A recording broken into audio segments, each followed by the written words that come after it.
when you log into our app, this is the screen that pops up. It's our landing screen. It quickly shows you whether you're connected to a vehicle or an ELD or not. With this bar that either says connect or vehicle disconnected, as well as this icon at the top.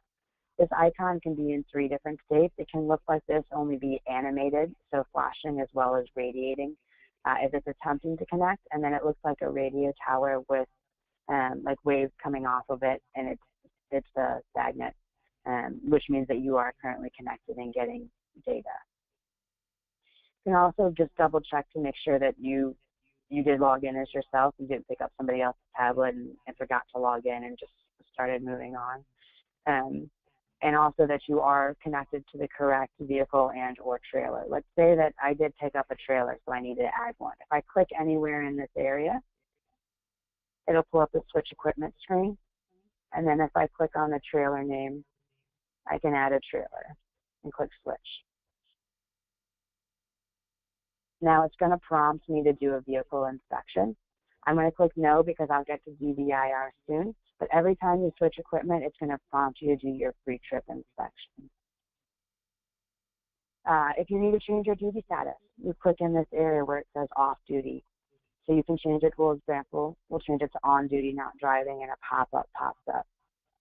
Location, unfortunately, I don't get a location fixed here in the building. If I did, then this would populate. If you're connected to an ELD, the odometer would populate. If you would like to put in a note, you can, or a reason you can. It's not required. This is also where the driver would choose to use personal use or yard move.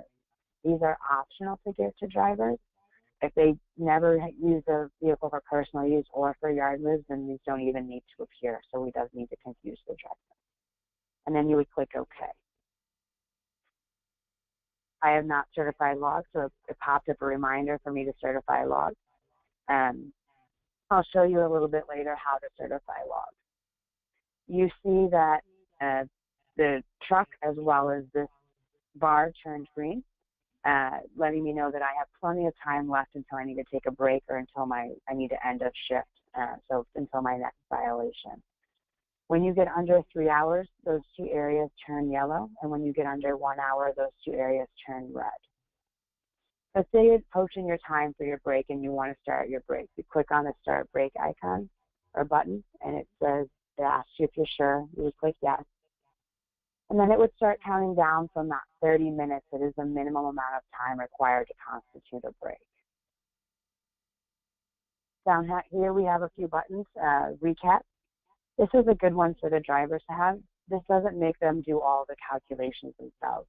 So this shows you when I had my reset, how many hours I've worked in the past 8 days, how many I've worked since my reset, how many I have available to work today as of right now, how many I've worked today as of this moment, and how many I have available tomorrow as of right now. This just gives a driver an idea of where they're at in their cycle. It doesn't make them go through each day's logs, writing down numbers and doing a calculation.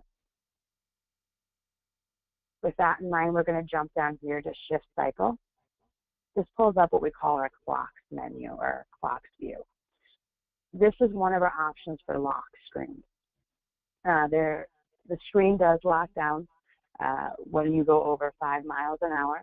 The app will lock down. We have 2 options for our lock screen. One, in our standard, is just a big digital clock that says how much time you have remaining until the next violation.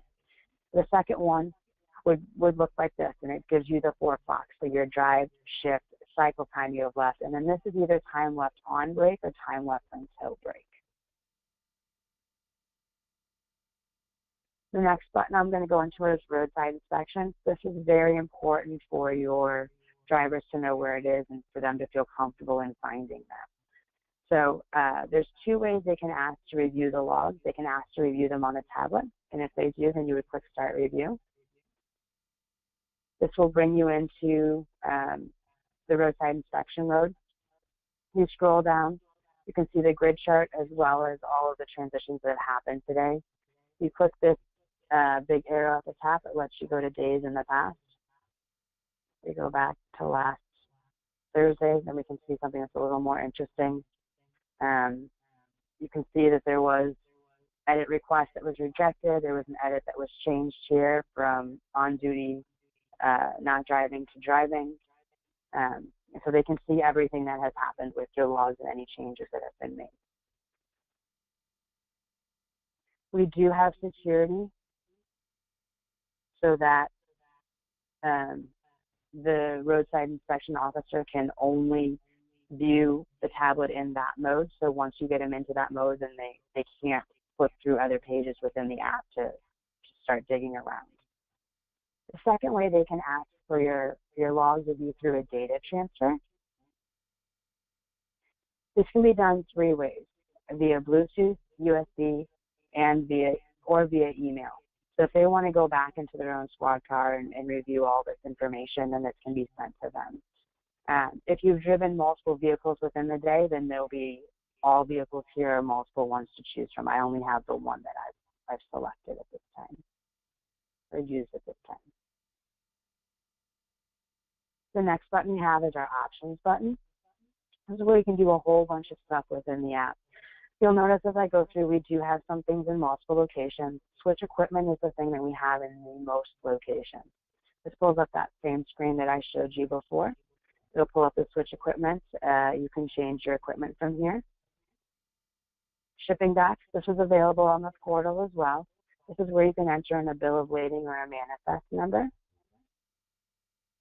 Remarks, this is available again, was available on the portal as well as the app. Location will automatically populate when you have a GPS fix. You can enter in any notes that you want to have associated with the log. Log on co-driver and switch co-driver. This is used for team driving. So if you have multiple drivers in the car, you can log them all onto one tablet, or need to log them all onto one tablet, and then you'd be able to switch between them. I believe I have a driver already logged in. So if I click on switch co-driver, it brings up the 2 drivers that I have in, and I can just click here to switch active drivers. It would prompt me to do my password as well, just for security purposes and switching between active drivers. Gain time, this is another important one. I always point this out, especially when doing end user training. Drivers should check this beginning of their shift before they go on duty, before they certify a log, before they do anything. They should check their gain time to make sure that their shift has reset. If they go on duty, if they do anything within the app besides this, before that 10-hour window is up, they would have to start that 10-hour window all over again, just to make sure that they have had their entire 10 hours off for the day. Exception. I'm currently in the U.S., so it pulls up just the U.S. exceptions. But here are all the U.S. exceptions that we have.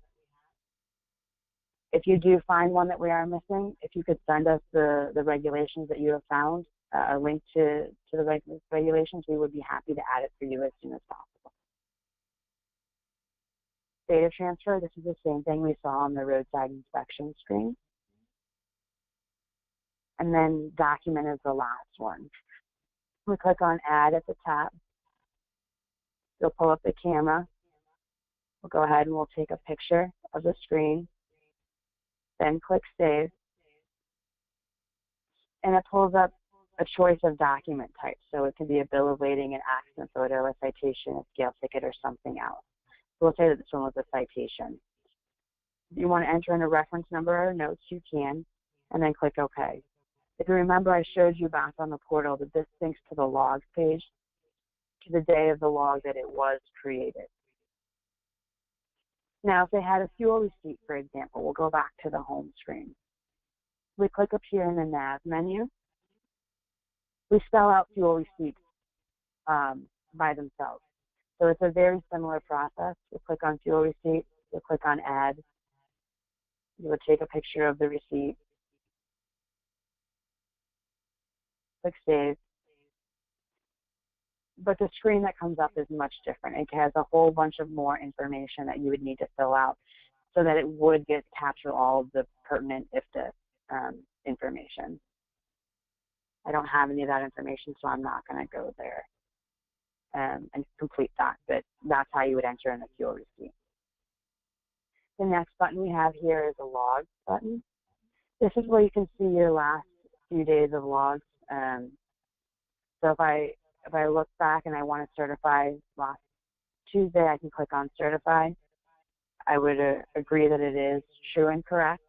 It generates a PDF. It then lets me know that it was successful.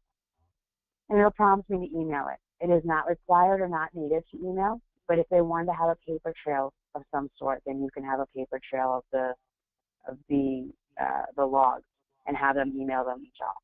It would just bring up the email client that you have on the tablet. It's not something that's done within the app. We do have a location on both the portal as well as the app for you to enter in a PDF recipient. This would populate or pre-populate the two fields for any emails you're sending through the app.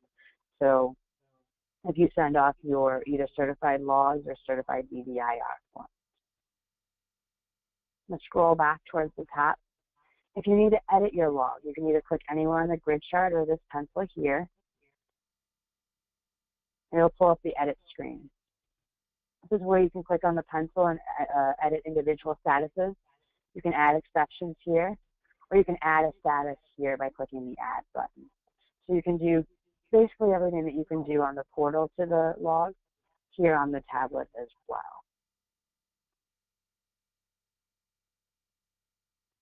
The last button we have is our BVIR button.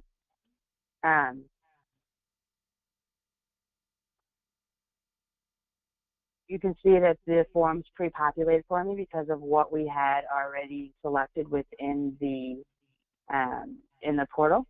But if you need to change the form, you can click on the form itself. It asks you if you're sure, and then you could select a different form. Same for the trailer. We also have switch equipment here. So if you get to this location, you say, oh, I dropped Bumblebee off, I have truck or trailer 404. You can switch the equipment from here as well. Then you need to select whether it's a pre-post or ad hoc and whether it's being done by the driver, mechanic, or somebody else. And then you would click inspect. Now I'm currently on my break, so I'm off duty. You need to be on duty in order to do your DVIR. So if I click no, it wouldn't let me do my DVIR, but if I click yes, it will put me on duty, and then it will pull up the inspection screen and inspection forms. We have a concept of a pass all button.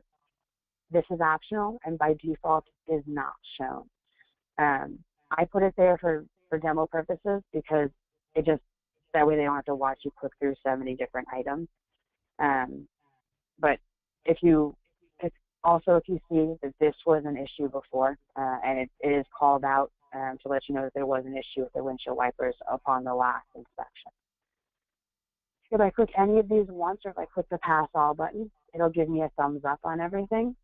Let's say there's an issue with the gauges though. If I click on the thumbs up, it'll turn it to a thumbs down and this green triangle appears.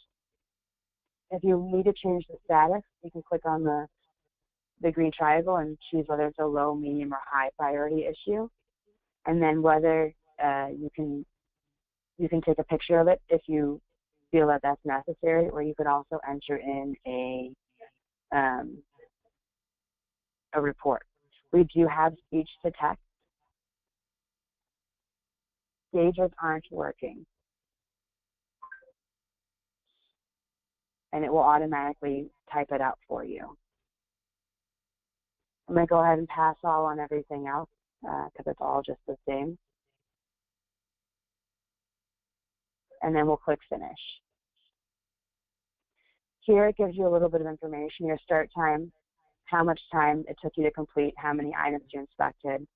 Here's where you can put in any general comments. So truck needs an overhaul, truck needs a truck wash, truck needs something for the whole pieces of equipment that you just inspected.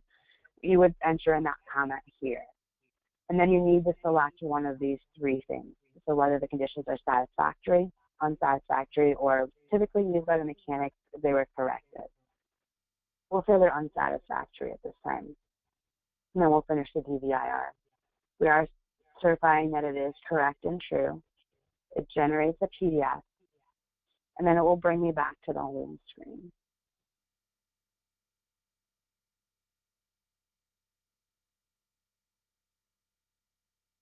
I use a fairly old tablet, so I apologize. It's taking just a moment. If I go back into DVIR, you'll see that there's a DVIR down here now, and that it is a certified. This can be in two different states. It's either certified or in progress. So in progress typically happens when somebody is starting their day, they're starting their pre-trip inspection. They get called into the office, for example. So they go ahead, they go back off duty, they go into the office, they have their discussion with the fleet manager, whomever, come back out, then they can either continue moving on with that or they can delete it out. So if I click on these three dots here, it'll give me three options.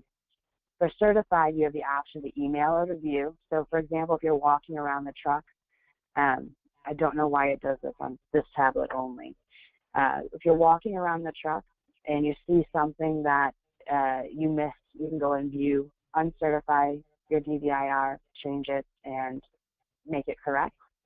Now, if it's in progress, you can view to continue moving on with it, or you can remove to start over again.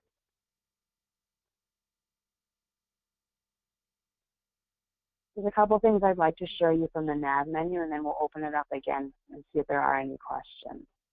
We have a few things here in multiple locations. We have DVIR, we have switch equipment, roadside inspections, documents in the multiple locations. We do have help and support. This is kind of like frequently asked questions more than it is a user's manual. You know, like, well, how do I edit my logs? We have editing a driver's log, or how do I do switch my equipment? And here it is. I'm going to open up main dashboard because there's a few things I'd like to show that aren't as easy for me to show going through that we have images here. So this is available in both portrait and landscape. We also have nighttime mode. So when you're driving in the evening or using in the evening, it's less glaring and it will automatically switch to nighttime mode. This is what you would have this message bubbled here at the top if there was an edit done. And here would be the requests that were done if they were done from the portal. And like I said, if it's an unidentified driving, then you only have the option to accept. And then one other thing I'd like to show you in the settings menu. Then under hours of service, here's where you have all of your driver information, the carrier information, driving rules. If I look under cycle, you can double check and make sure if you need to select any of the intrastate rules, you can do that from here. This can all be set up on the portal. If the driver wants to just have peace of mind to go in and double check to make sure everything's correct, they can do that here. You can choose your lock screen. Remember I said we have the time to violation, which is just a big digital clock, or we have what I call our 4 clocks, which is that shift cycle button that I pushed on the home screen as options for lock screen. And then I know Abe went over this, but we do support both ELD as well as AOBRD mode. So depending on how you'd like to run this, it would be a seamless transition in about just over 2 years if you wanted to go to AOBRD now and then eventually move into ELD in 2019.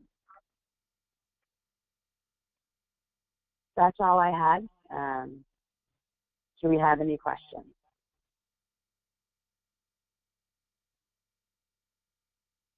There's a couple of questions that came up during your talk. Okay. One is, if the driver mistakenly selected on-duty driving and that needs to be changed, how does the driver edit that and then add a status from within the app? Okay. So let's say I chose driving by accident. We'll go ahead and we'll put myself into driving, which you can manually do. If you manually select driving and it's not an automatic transition, then you can edit that drive time. So let's say I realize that, oh, I want to go back off duty. So we'll go ahead and we'll put myself off duty now. We go into my log, and then you can click either in this area or in this pencil. And you can see that I have a driving entry right here. If I click on the edit button, we can change that status right here to on duty, not driving. You will have to enter in a note.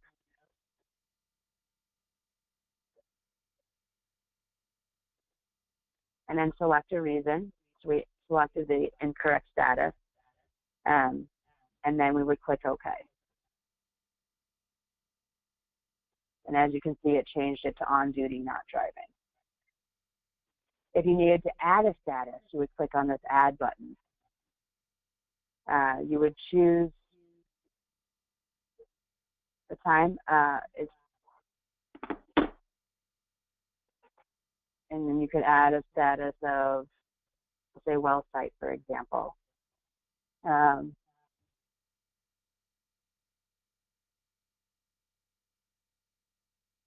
And incorrect data entered. We'll select this time and click OK. And then it will add a well site that was 31 minutes up here.